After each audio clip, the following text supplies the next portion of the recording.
Kicking off day 3 in Los Angeles, I drove down Sunset Boulevard to get slightly out of the city to where my life and embodiment coach, Shalini Sarena, lives. And she gave me a tour of the beautiful land where she was living, including the outdoor tub and shower. Oh my gosh, that would be amazing. We then ate some delicious food and then listened to music and vibed out with all these parents and their babies. They call it a baby jam.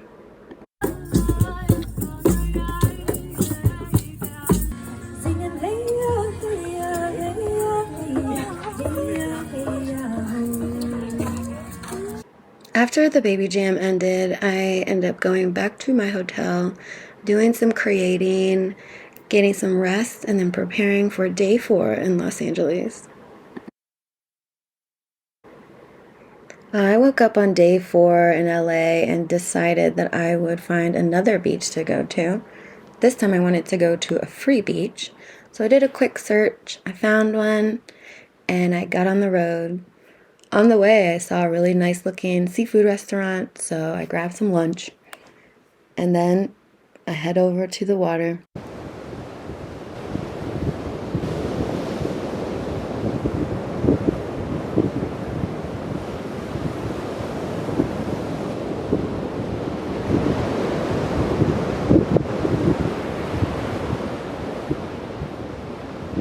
Unfortunately, as you can see, it was very windy and very cold, so after about 1 second of barely putting my foot in the water, I recognized my mistake and just decided to sit on the beach and do my creating until it was time for me to meet up with Nicole Lovince for our Fireside Chat. Nicole and I met in college. We were suite mates in the dorm. She was studying film production, and I was in a pre-law program studying comparative politics. We just were fast friends, like inseparable. After graduation, we went out in the real world and did everything we said we were going to do and more. She has launched her own business, The Goddess Bath Experience. She's a full-time award-winning actress in LA and a singer who is dropping her first album soon. I have launched my law practice. I am an author. I am now working on my own music. And so it's great to get together and just chat about where we're at, who we are, and where we're headed. What I want to start with is this term that you've coined, which I love and has really been instrumental in allowing women to just fully express themselves, allowing me to fully express myself. It's the term multi-hyphenate. What does that mean? Oh man, multi-hyphenate. So that means that you are talented, multi-passionate in multiple different things, a myriad of different things, right? So we're all multi-hyphenated beings, right? Like whether you are like how you are, Rachel, you know, you are an attorney, you are an artist, right? You also are this plant mama.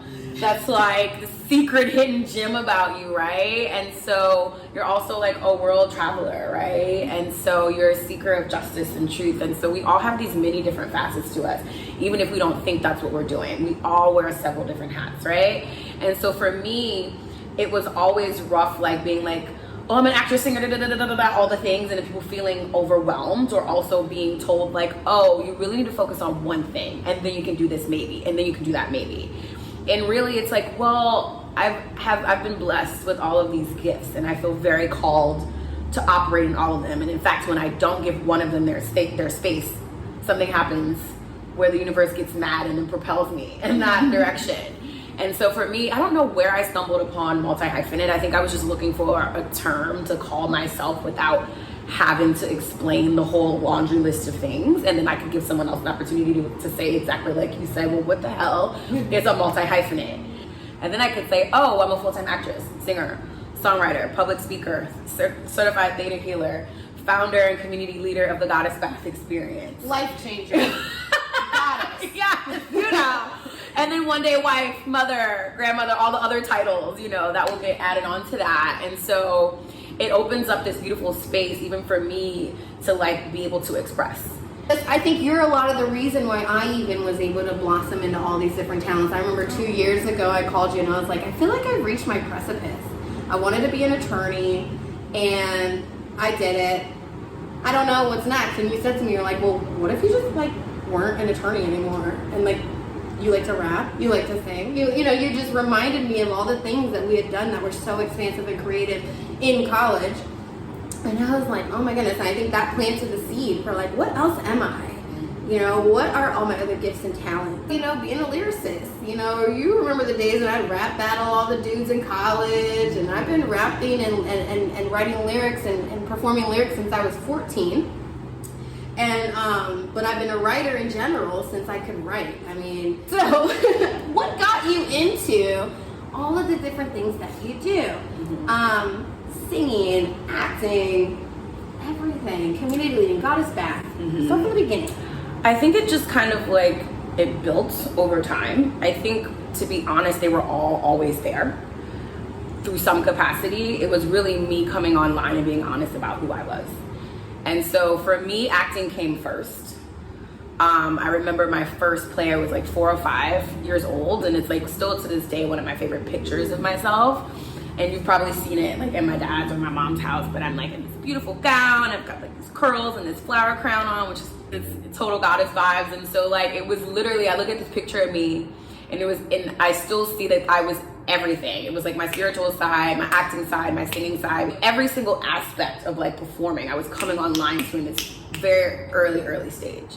And I just remember thinking, whoa, like, I can like wear beautiful clothes and get my hair done and my makeup done, and like, and I get to like, you know, rehearse these things with my friends every day and then go perform it for like family and friends, and everyone loves it, and like be loved and adored and like have fun doing it. Like, what? That's the like thing. And so I just remember feeling all parts of me for the very first time at a very young age. Like, acting I knew was a passion because I loved being able to be other characters. Like, I was constantly writing myself in like movies and TV shows that I loved growing up. I was writing like you as well. I was writing songs since I was very young. I actually like have my notebook of like songs that I've been writing in since I was like, I don't know, 13 or 14. And so sometimes I would bring it to the studio, even now recording and looking back at like what the hell my younger self was writing is just like so mind-blowing. Always knew I had these spiritual gifts. I was very in tune, very intuitive from a very young age. And so that was a side of myself that I was online to, but I just didn't really understand it as much as I do now. And I never thought I would be able to share that with the world in the way that I do now. That was the last thing to come online, was like, and it really was always there. Again, it was me being honest with myself, because we all always know. We do. It's always there. If we pay attention to the signs, it's genuinely always there. It was waiting for me to say yes.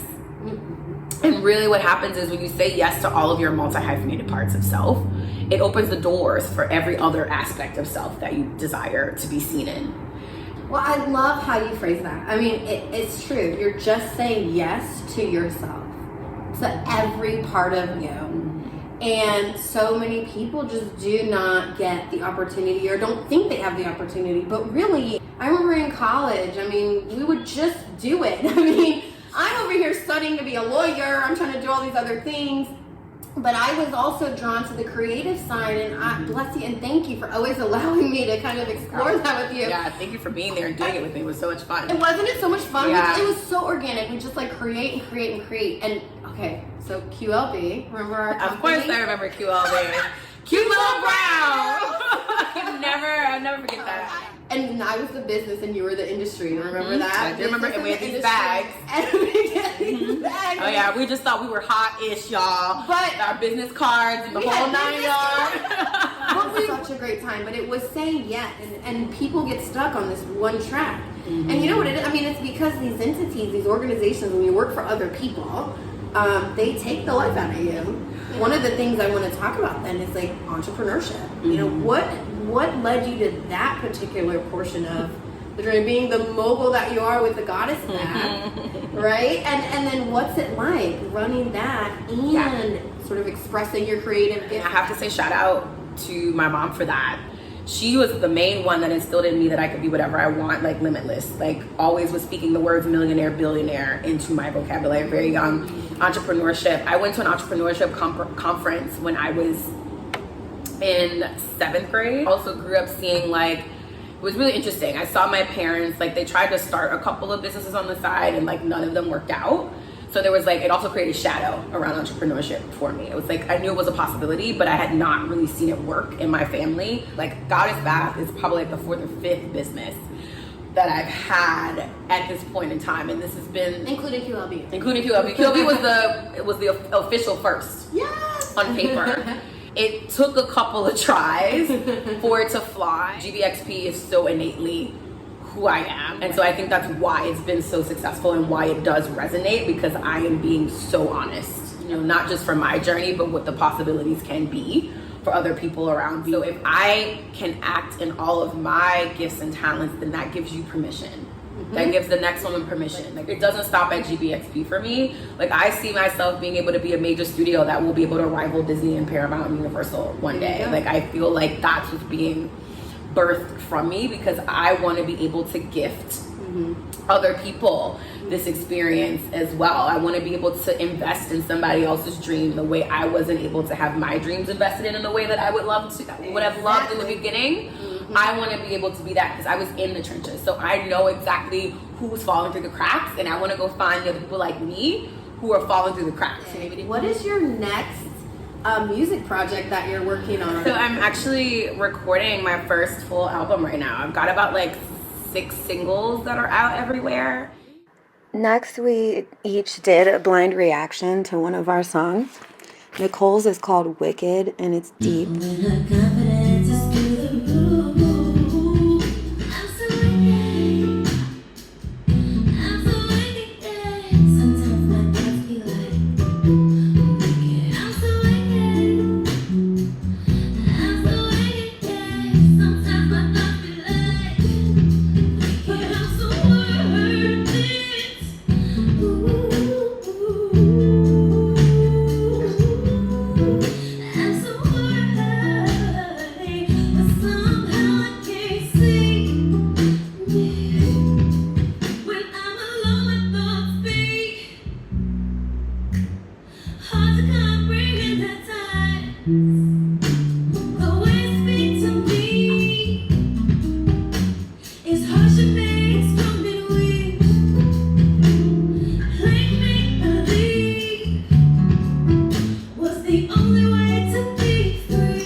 Talking to myself.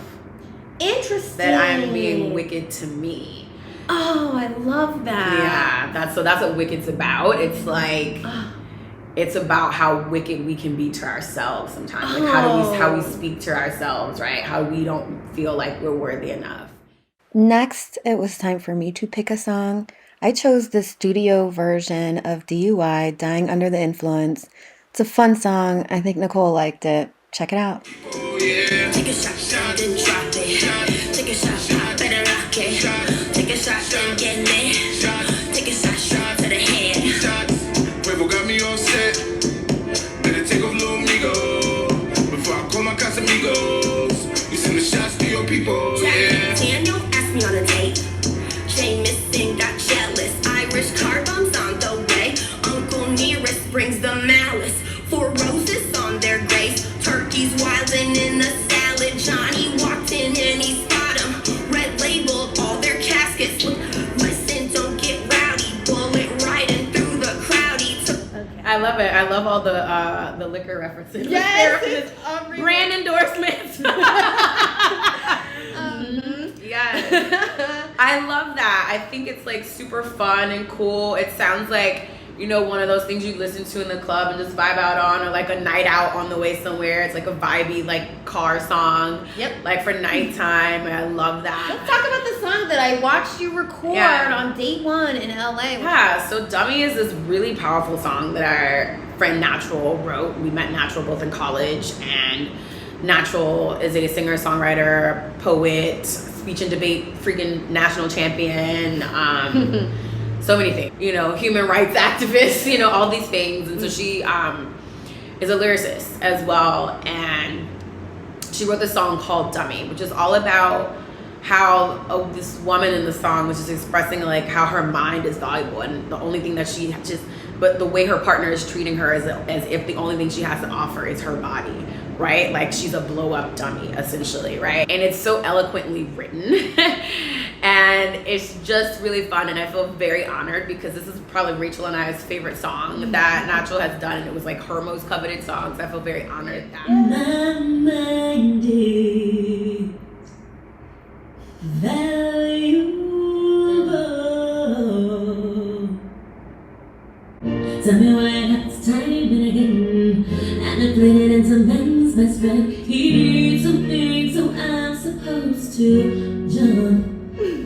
I'm pulling up and I listen to a little box. So get tired of the string with no one slides. And I am shipped on second class, not special delivery. Until the end of the section, to 7 direction. Either early or mine or justice. And by the time it's penetrated, and I'm violated, I'm up in the source, talk back in my back, taking down another notch on this bus, I said it wasn't now. As a woman, I've been pushed into a corner, and now she's got me feeling like a gumbo. You treat me ugly, got me dying inside. I see you reaching, but I swear to God, you call it your body, yeah. And while I'm bad at it, she is denying. Like it's telling me that you should take me higher. Oh, you thought about a bumper you need. This is deep, little what does breathe. I am so sorry that me. I am so sorry that I speak. I don't even want me to be about what you told me. And I am so sorry I'm not wrong, that my body holds a soul. I refuse to simply be about what you told me. Tell me what. Oh my gosh, I have like chills. Chills. It's so good to hear you sing that and with the guitar. Yes. Oof. Yes. Powerful. Yeah. Well, thank you so much, Nicole Lovince. Okay, look her up correct. All of the links will be in the description box below, but you always be Nikki to me. Yes. And I have to say something too. I was going by, and I just made this decision. I've been going by Free the Unicorn for my artist name. And really because I was still hiding. And I decided for this album that I'm recording that I'm actually going by Nicole Lovince because my name is so powerful, it's so unique. I guarantee you've never met anybody else in your life with this name, and you never fucking will. I'm the only one with this name on the planet. Yeah. So as you're listening to the songs that are already out there, it'll be Free the Unicorn, but the new album will be under my name, Nicole Lovince, and vote for her description in the box below. Anyways, I'm so happy to see you. So have you. I tell you that all the time. I came into my womanness when I met this one. We love you. Goodbye.